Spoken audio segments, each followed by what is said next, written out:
The date is November the 19th, 2025. We are sitting here with Dojo Sensei Duke Newcomb, Nelson the Mayan behind the mic and the camera, as always. And we are here talking Brother Ali.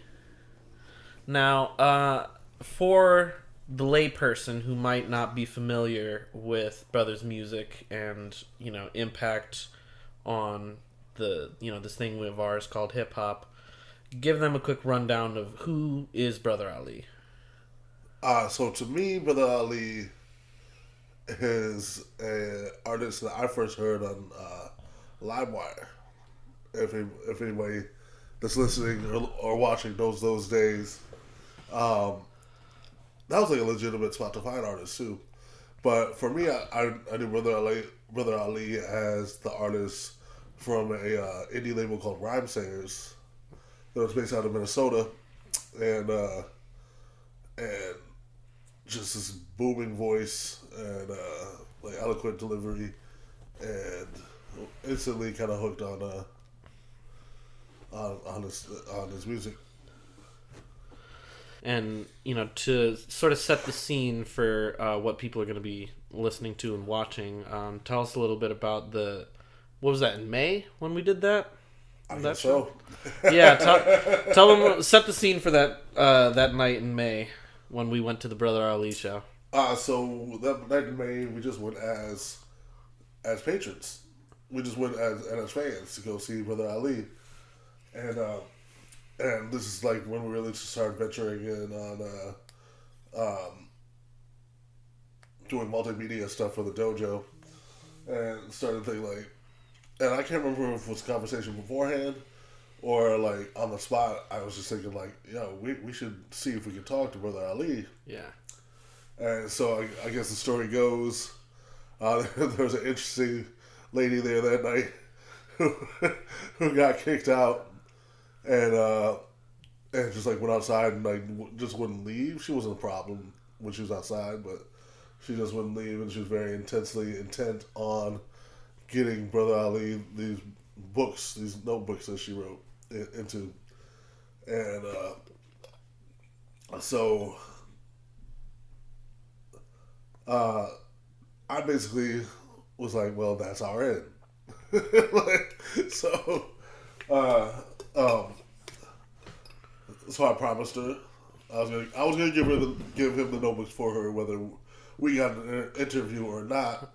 But I was like, well, this is my opportunity.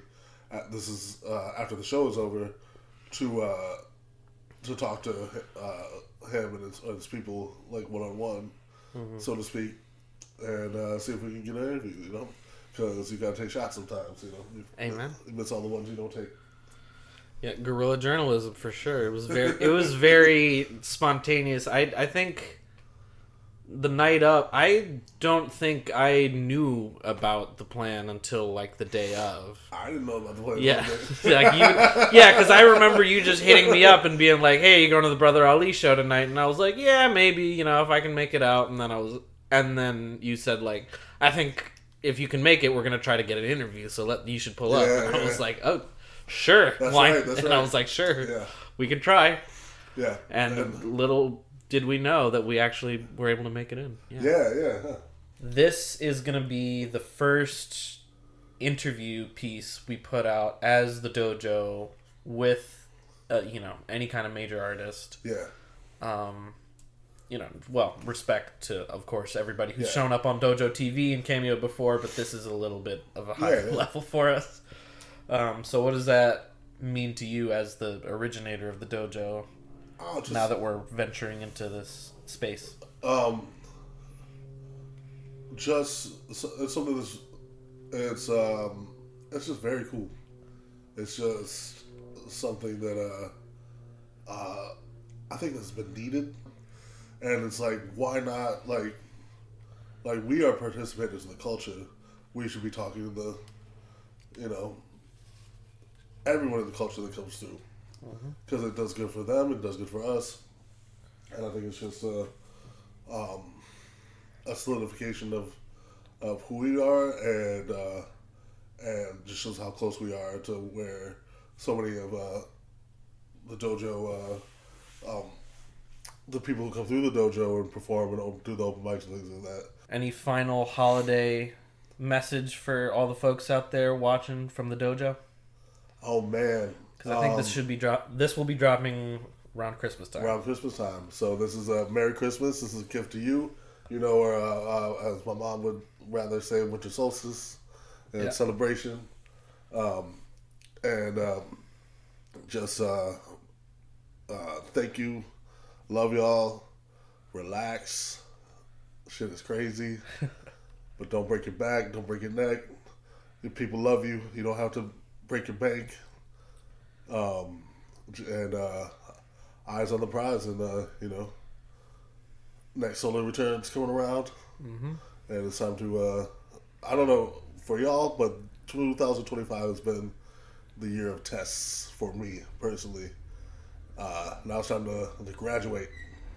In 26, we're going to be doing it even bigger, even better. Yeah. It's just going to grow. It's just naturally growing. Yep. We're already doing it. Yeah. And this is our little gift to y'all, so Yeah. shouts out. Peace. Happy holidays. All right, so we are in the building with the legendary, the immaculate, there are no words for Brother Ali. So You just had a couple of good ones. not to mention the talented, the incredible DJ abilities in the building with Newcomb and Nickie P. Here for Dojo TV. Now, just to start off, brother, you are an artist who has, garnered a reputation as always being someone very outspoken on social, political issues, someone who's never been afraid to speak his mind, and especially given the current climate of the country where speech is being stifled, especially political speech, what does it mean to you to be someone who carries the label of the political, socially conscious rapper, especially in these days and times? It's a big question. I mean, it means everything from, there's a lot of sacrifice involved. And that's one of the things that when people see, there's a reason that more people don't speak about things, because they really there's a price to pay, both in terms of, you can alienate part of your audience. That's a very real thing. You start talking about political things, and if they matter, it's interesting. Like sometimes you'll get like certain types of, especially in reggae music lately, you'll find people that have like a positive message about no oppression, but it's like, all right, what are we talking about? Right. Like you never get to anything that like everybody agrees that's but if you name names and you talk about the specific things that you mean, half the people might not agree with you, and so they might not want to hear this music anymore. And then also, the people that sponsor events and things like that, they might not want that either, and so you could lose opportunities. And then the people that actually do the stuff, in the government and the corporations and whoever that you're actually speaking against, those people also don't like it. Right. So it's like, those are all of the sacrifices. What you get in return is that every time something crazy happens in the world, you feel like maybe you're doing your part, so that's what it means to me. And have you had that experience before where you've had to lose out on stuff because of stuff that you said or stances that you've taken? Always. We had a show canceled on this tour. One of the tours we were supposed to perform at a university that, so these are smaller markets for us, so we don't make as much money as we do, but the expenses are still high. Mm-hmm. So we have a couple shows that pay pretty well, and they sustain the budget so that we can still, do all the things that we want to do. And one of them was a college that just pulled out for no reason other than they knew that I was going to say something positive about the Palestinians. Sure. And so because of the current climate, that could be a problem for them. So they pulled out, and I lost one of the three financial pillars of the tour. I was touring in 2007 when Uncle Sam Goddamn came out. I was touring in Australia. Yeah. And they wired the money to our bank account in Minneapolis. Department of Homeland Security just took it. They seized it. It never made it to the bank. We instead of money, we got a note, and then I had to get on the phone with them and let them know. In 2000, 18, the police came to my house on my birthday. I mean, the FBI came to my house on my birthday. I've been pulled off of airplanes. I've been told that was people let me know they were reading my emails. I've gotten mysterious people at shows telling me to be careful, and all kinds of things. And I don't have a movement. I don't have an army. I don't have just a guy making rap music. Literally, that's all it is. I was listening to your podcast and I heard you talking about that. Yeah. So I mean, there's a very real, but also the people that made this actually. The people that made me want to live like this, not just listen to music, were all people that they all went through that. KRS-One and Chuck D and all of those kind of artists. And because they were able to identify the pain that I had and the anger that I had in the world and do it in a way that felt powerful and everything like that. So if I have the ability to do it, then, and not everybody is meant for that. You know what I mean? Sure. Like you wouldn't, there's some people it's just like you wouldn't expect them to. But there's some people you wouldn't expect. Danny Brown has political music. Yeah, has a lot of political KKK. moments. We don't like we the black KKK. Yeah. His last album has a really good song about gentrification, which is a big problem in Detroit. And Danny Brown is amazing, man. Danny Brown is like a for real artist. He's like a real vocalist. Yeah. And people treat him like he's funny because he's also very funny. Yeah. But that's not all he is, And so it's I didn't want to just make rap music. I wanted to be part of the legacy.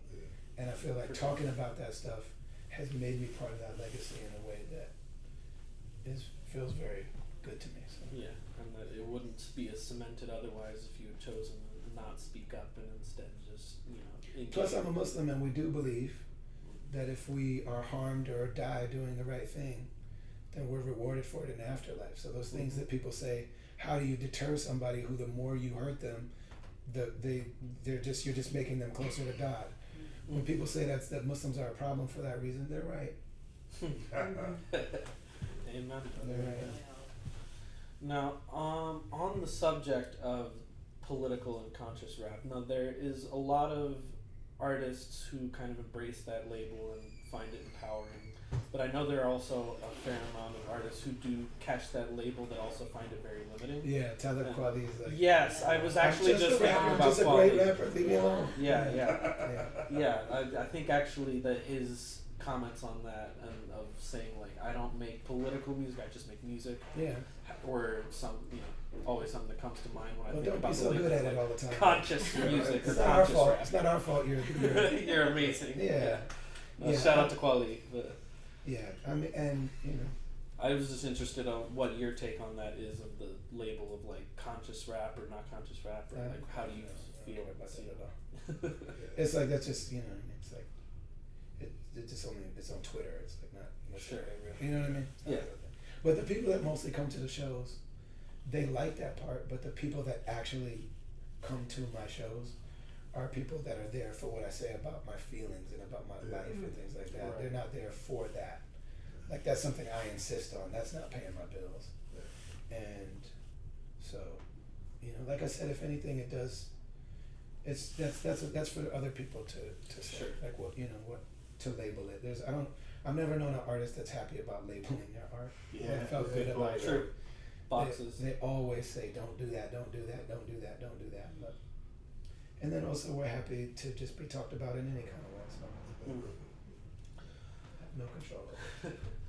Earlier, you shared a very moving, very touching story about the writing of Baby Girl and the experience that you had sharing it with your wife and then sharing it with the larger world. But I was also curious, like, what that was like for you, sharing something that personal with like a large audience, because obviously, because it's about your wife and you had to show it to her and you had to get the approval first before you put it out there.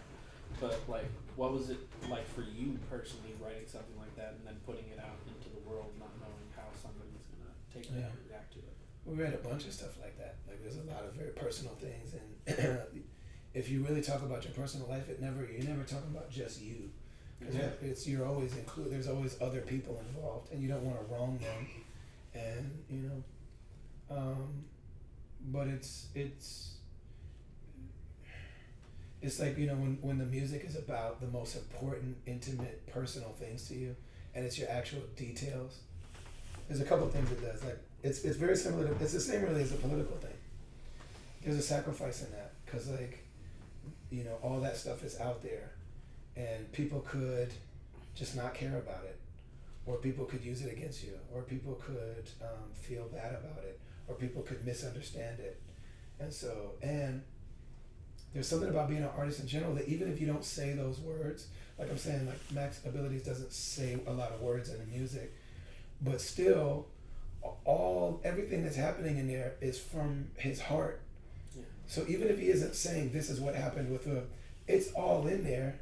It's just, it's no less vulnerable and scary, and because you put that in the world, right? And it's like somebody might just go to the next song. And what do you mean? Yeah. You know what I'm saying? Like, how dare you? Like, do you understand that I cried over this and something crazy happened to me and this means this to me and people didn't already like this. I had to tell you a secret that I like it to sound like this. And so it's so artists are always man, a lot of times we feel like our lot. Like when we feel good, we feel really good. When we feel down, we get really down. When we get for sure, that's kind of a gift and a curse of it is you're really tapped into that. Yeah. But then the upside is the same as it is for the political thing.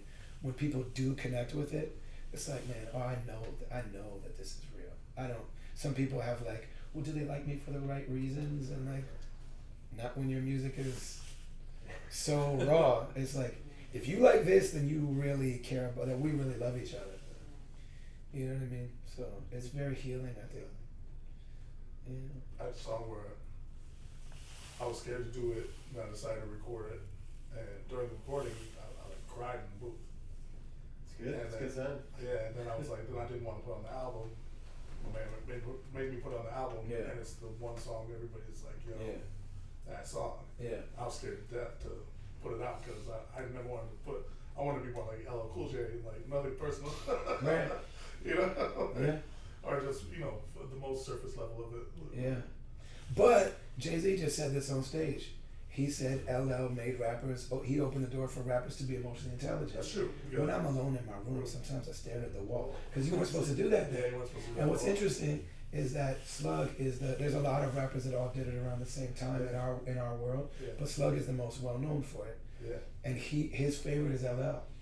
Really? Yeah, that's his favorite. Oh yeah. Oh wow. Oh man, I just had a thought. This doesn't have to make the tape, but Slug is like Drake before Drake. I don't mean. No, I know what you mean. I don't mean any of the the whack shit. Right. You know what I'm saying? It's just being, what do you call it? Vulnerable. Yeah, and the emotional intelligence of it and the vulnerability. Yeah. And when Jay-Z made 444, me and Sage Francis and the Grouch and Merce and Blueprint and all of us were just and people were like, whoa, now rappers are grown up and can talk about their feelings. Right. It's you ain't see it. We've been doing this for a minute now. We've been doing this, but yeah. So it's a thing. And when artists come along and they lie about their life, it just hits us differently. Yeah. You know what I mean? So I remember how angry 50 Cent and Jay-Z were when Rick Ross came along, because they actually had to live that life, and they were actually, especially Jay-Z, is talking about the real pain of that life. It's not all fun, and it's not all there's real pain. So he's talking about real pain, and then Rick Ross comes along, and he's like, "You guys are just gonna let him pretend to," you know what I mean? Right. I never understood that. And there are people that tell stories that seem to be really personal, and I know that they're not. And so when you really do that, there's just a difference between you and people that don't, Just similar to when, you know what I mean, Abilities, that's an album that doesn't sound like anything.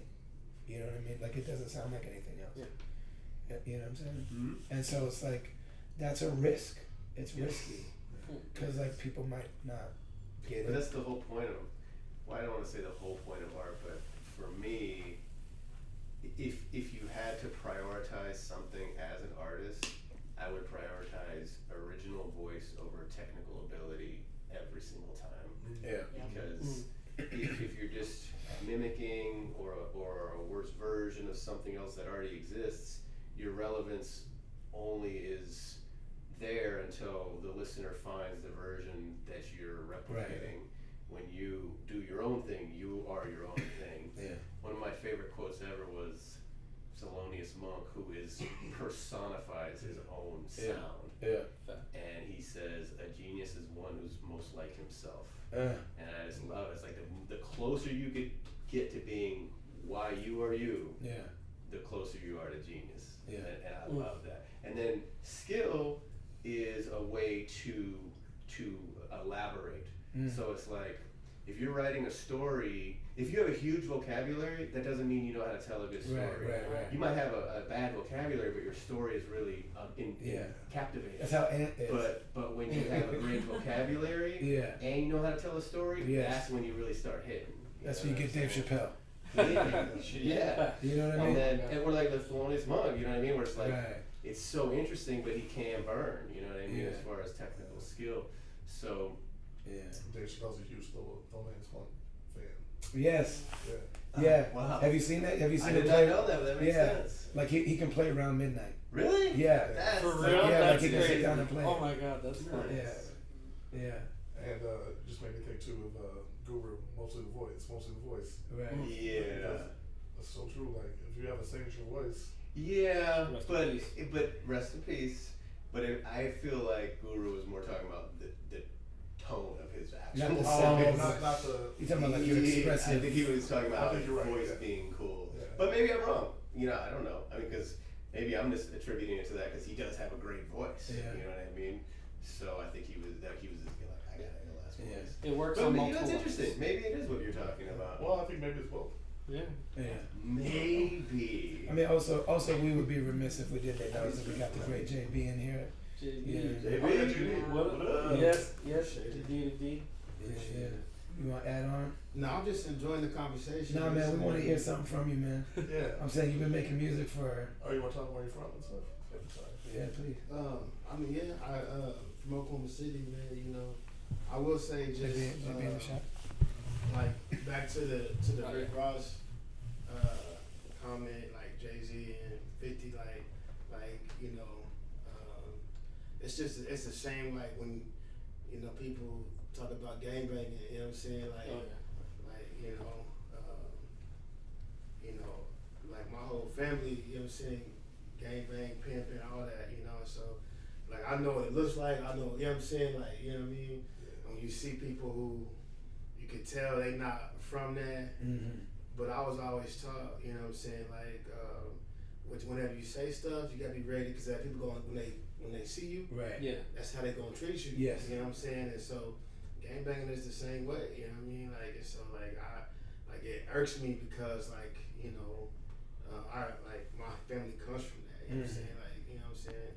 Like, and I've been around it. Been, you know what I'm saying? Been in cars, it's been shot up, been shot in, all that. You know, so it's just like whenever you see people who play with it, you know what I mean, it's not real. Like, it's like, man, like you said, it's real pain. You know what I'm saying? My brother was shot in the head in front of our house. That's real pain. You know what I'm saying? So, you know, it's just, it's like, it's so,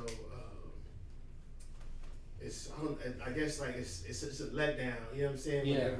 Whenever like you realize like your pain is somebody else's like come up. You know what I'm Right. saying? There it Yeah. is. So, Yeah. But I was just thinking about that when you was talking about like Rick Ross and all that. So, Yeah, no, it's a real issue, I feel like, especially in hip hop, where there's so much of the culture tied to like the culture of gangbanging, the culture of like street reputation, to the point where it's like a lot of people feel like they have to embrace that kind of persona in order to pop off in hip hop.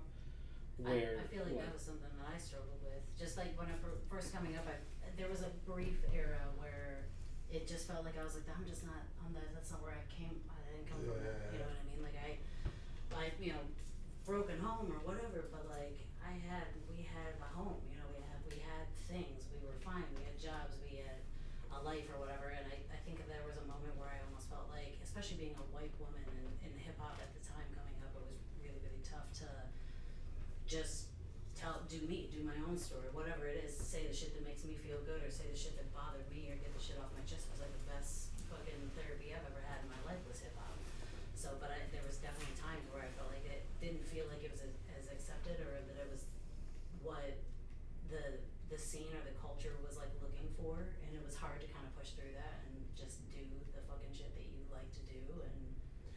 You know what's interesting is like we had this whole scene of artists that came along like in our time. Talking about like the people that we came along in.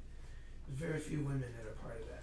Yeah. Very few women that actually like made a voice. You know what I mean? Yeah. So it's like there was like a certain type of like space carved out. You know what I mean? But I'm still even like, you know, there were a few. So Jean Grey. Yeah, I think. I Jean mean, Grey was one of the first push. Bahamadia, Jean Grey were like the two that I was like. yeah, but they weren't necessarily from. When I say our way, I mean like, you know, like Atmosphere and Identity Abilities and ASAP Rock and Merce and you know Sage and Eternia. yeah, oh yeah, Eternia is crazy. I feel like Jean Grey is. She's adjacent to adjacent, our world, yeah. Oh, But she didn't come from that. She was That's before, like she was. Yeah. She was what What? with The Roots. no what was she on what but she came from like Raucous and like that era, you know what I'm saying? No, Jean Grey. Because I first heard her as what yeah. it was High and Mighty. She was on the Yeah. So she came in like the end of the like stretching Babu type of stretching Babito. Yeah. And then she also had like, I think like a lot of her thing was like through the like Ninth Wonder kind of world. Yeah. You know what I'm saying? Like the people that actually like gave her a career. I think our world definitely messed with her. Okay, you know what? And she was adjacent in the same way Little Brother You know was. what I was thinking about it is because Merce is the one personally who hipped me to her and was like super duper into her. Yeah. So I kind of attached her to Merce by default. But you guys are right. It's that New York era. Yeah, It's New York era.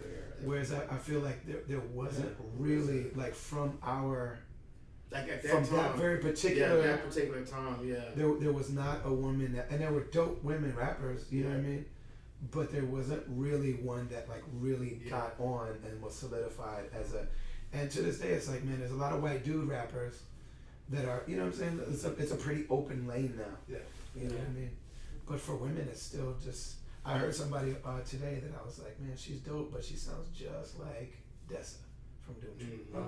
Which just shows me like there's not enough space yet. We had somebody here, Invincible. Oh, Ill. Invincible go by Ill now. Yeah. Yo, Ill is crazy. Yeah. And also you talking about real people. Yeah. You talking about like somebody who's a for real organizer, a for real like human rights person. Yo, Ill is different. Ill is special. Left the stage for the streets for like actually. Yes. Nah. You talking about some people are big into rap. Yeah. But also Ill is a dope rapper too. Like, man. I haven't seen remember Ill in a long time. She tripped Common up because they were freestyling on stage and they like went in and she was right at Common. I believe it. I mean, but you know what? It was such an ambush. I know he wasn't prepared for that. Like. Yeah. Shout to Ill, wherever you at, Ill. I miss you. Salute. Ill came to my crib one time and I made the whole crew breakfast. Pancakes. Made them pancakes. Eggs, pancakes, shrimp and grits. Ill, you know. A lot of, she used to work at I don't think Ill wants to be called she anymore. Oh, my bad. I think that's what I just said. Ill. Thank you. I think that's what. I haven't talked to them in so long. Like it's like they used to work at Dairy Queen. Right. And me and my boy would come up and smoke her out and get free ice cream. Dope. Good times. Yeah, man. Well, I won't take up too much more of your time because we're already over and I know you are tired, but I'll wrap up with something that I like to ask anybody who I'm interviewing for the first time. Is there anybody who you feel like, whether old, new, anything, anybody on the scene, and this can go to Jabee and Abilities too, that you want to give flowers to and give a shout out that you feel like doesn't get the credit they deserve? I definitely have somebody. I don't know if you guys are aware of the group Dark Time Sunshine. No. They're very dope, but specifically, and Henri is dope, but my dude Zavala, the producer, I think he's the most slept on. Case in point, nobody here knows who he is. Right. Yeah. He's the most slept on producer in hip hop. Wow. He bangers. Bangers. Okay. Zavala. And his group is Dark Time Sunshine. And the group is dope. But he is like, he's a special dude. Wow. Yeah. Dope. Zavala, holla at your boy. I miss that. Pancakes or like what's good? You got pancakes? He's a great dude too. He's awesome. And you know what's cool is my grandmother's maiden name is Zavala because that's his last name. So and that's not like a crazy common last name. You know what I mean? So like, I feel like somewhere down the line we're related. I don't know where it is, but because we vibe. He's a great dude. I'll go next. I'm not just saying this because he done been on this tour, but it's always been Ali. You know, I teach a hip hop course for a college. Then I do like a hip hop workshop, and part of what we do is we talk about writing styles, and so I'll do Ellison, Zora Neale Hurston, of course Pop, and then Ali, and What? and then there's one more. Oh, and Gil Scott Heron. And so I go through different writing styles, and you know, like I mean, you want like writing, like that's like back to what she was saying. It's like, you know, I always feel like real recognize real. Like when I first saw you, I was going to see Atmosphere because my homie was like, you gotta see this white rapper. You know what I'm saying? Which it was dope, but like I connected with you because I was like, you know, you just tell like real recognize real. I like he with the shit. You know what I'm saying? Like just as somebody who been through stuff. You know what I'm saying?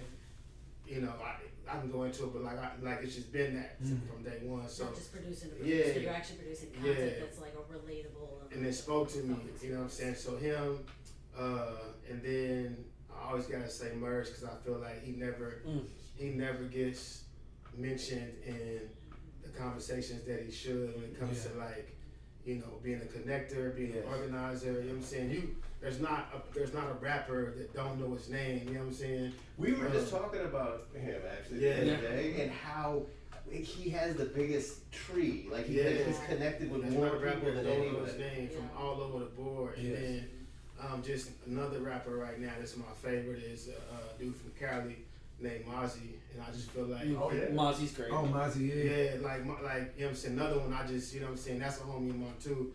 But like just the stuff he talks about, like it's just like I understand it. You're not even glorifying, but like just telling you what's going on. You know what I mean? So I always got those three right now. You said like